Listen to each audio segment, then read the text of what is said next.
Hey there guys, my name is Marcus, and in this video I will show a simple way how you can pin a post in a group. So let's start. The first thing you want to do is just be in Facebook and then go to your group that you have. And when you're gonna have a post that I wrote like 1, 2, 3, I gotta see the 3 dots next to my name. Let's click on it.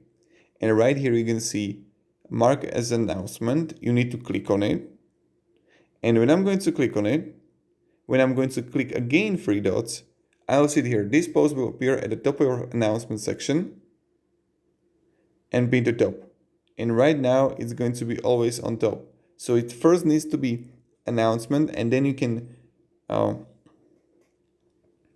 pin to top. So yeah, thank you very much. If you have any questions, guys, ask me down in the comments. I'll be really happy to help you.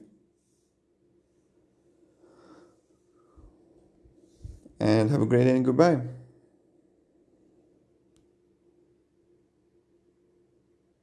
See ya.